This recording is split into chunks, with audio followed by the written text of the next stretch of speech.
There are many spiritual teachers, theological schools, and commentaries on the Vedic scriptures, but only a few of them actually follow the line of philosophical conclusions coming from Srila Vyasadeva, the original compiler of the Vedic esoteric tradition. Śrīmad-Bhāgavatam is Vyasadeva's final, most perfect and sublime work, and it is also the natural commentary on Vedānta-sūtra. Śrīmad-Bhāgavatam is considered the crown jewel of the Vedic literature because it contains the narration of Krishna's most intimate pastimes in Vrindavan. The most important Vedic scriptures are Vyasadeva's Śrīmad-Bhāgavatam and Bhagavad-gītā, which was spoken by the Lord himself and recorded by Vyasadeva. The disciples of the esoteric teaching consider any commentary or philosophical interpretation that ignores or contradicts the principles and conclusions of Bhagavad-gītā and Śrīmad-Bhāgavatam to be unauthorized. There is complete and perfect agreement among the Vedas, Upanishads, Vedanta, Bhagavad-gītā, and Śrīmad-Bhāgavatam. But no one can realize this without accepting instruction from the esoteric teaching, which is Vyasadeva's direct disciplic succession. The followers of the esoteric teaching accept Lord Krishna as the Supreme Personality of Godhead, and also accept the explanation of his divine energies given in Sri Isopanisad. The inner state of the liberated soul, as mentioned in this mantra of Īśopaniṣad, is described in the Bhagavad-gītā. Brahma bhuta prasannatma na shochati na kankshati samas sarveshu bhūteṣu madbhaktim labhate param. One who is thus transcendentally situated at once realizes the Supreme Brahman and becomes fully joyful. He never laments or desires to have anything. He is equally disposed toward every living entity. In that state, he attains pure devotional service unto me. Bhagavad-gītā 18:54. According to the esoteric teaching, only one who is already on the liberated platform of Brahma Bhuta can become an Uttama Adhikari devotee, a member of the esoteric circle, and see every living being as his own brother. This state of pure spiritual consciousness is very blissful. According to Śrīmad-Bhāgavatam, Navyavad-dhridyate yajyo brahmaitad brahmavadibihi na muhyanti na sochanti na hrisyanti yatogataha. Always engaging in the activities of devotional service, the devotees feel ever increasingly fresh and new in all their activities. The all-knowing Supersoul within the heart of the devotee makes everything increasingly fresh. This is known as Brahman realization, Brahma Bhuta, by the advocates of the Absolute Truth. In such a liberated stage, one is never bewildered, nor does one lament or become unnecessarily jubilant. This is due to their state of Brahma Bhuta realization. Śrīmad-Bhāgavatam 4:30-20. So the Uttama Adhikari or master teacher sees every being as a spirit soul.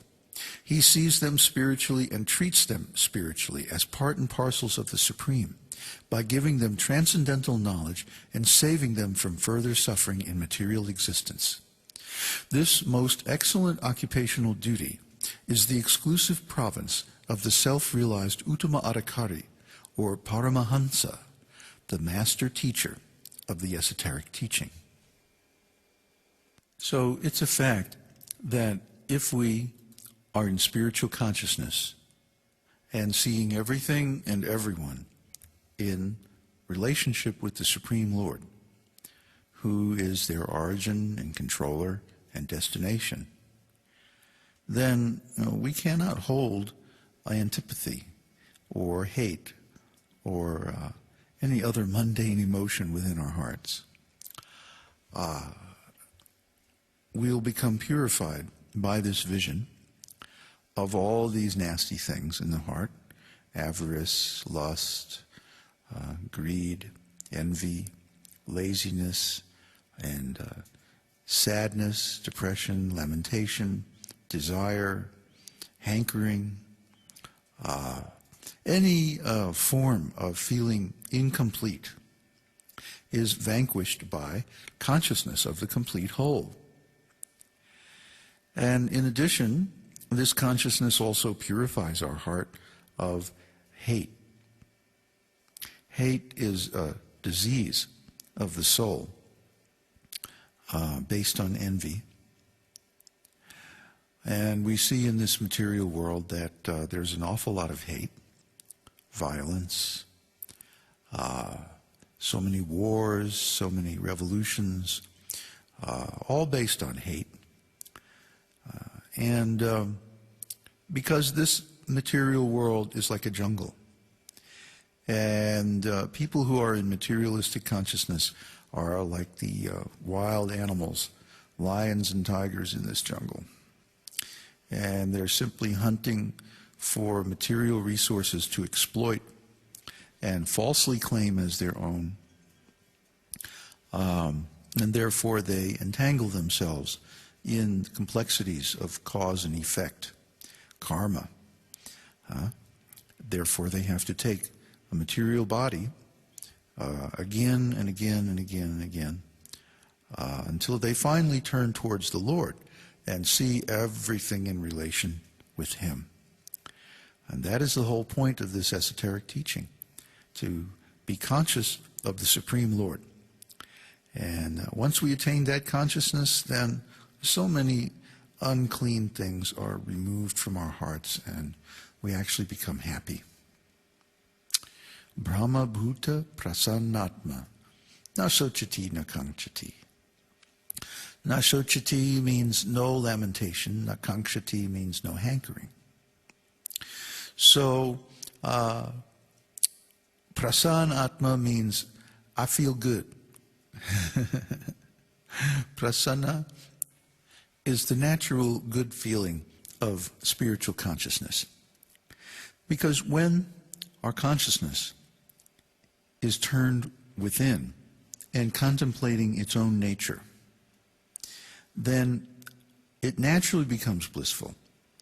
Just like when the mind is concentrated by beauty, pleasure, determination, or interest, it gives rise to a natural kind of enjoyment.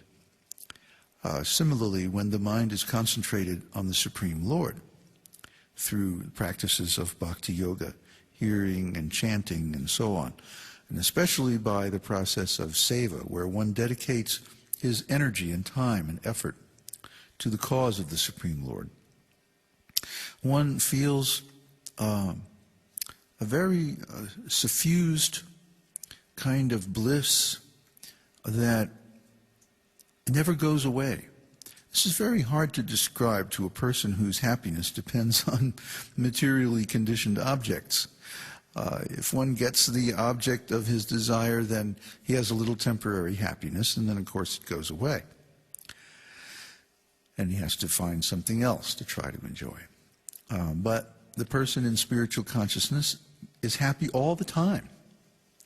And this is very difficult to describe to a person who has never tasted it. It's causeless, unconditional happiness. And this Brahma Bhuta state is prasannatma, prasann atma, happy soul, spiritual pleasure. And this spiritual pleasure is inexhaustible, ever increasing and eternal. So once we realize this state, then we never want to give it up for anything else. And that accounts for the tremendous determination displayed by the devotees who can counteract all kinds of material conditions and remain fixed in consciousness of spiritual life. So we want to stay in that state at all times. Therefore, we avoid different materialistic enjoyments, attachments, and we don't want to become either too much attached or too much hateful of the material world. Sometimes we see people who are pretending to be spiritually advanced claim to hate the material world and everything connected with the material world, and they become quite vehement. But this is not really spiritual consciousness.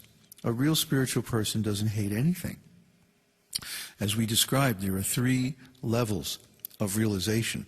Well, actually, there are many more, but generally, in the big view, there are 3 levels: the neophyte, the intermediate, and the advanced, or the Kanishta Adhikari, the Madhyam Adhikari, and the Uttama Adhikari, or the exoteric circle, the mesoteric circle, and the esoteric circle of the esoteric teaching. And there are gateways and initiations and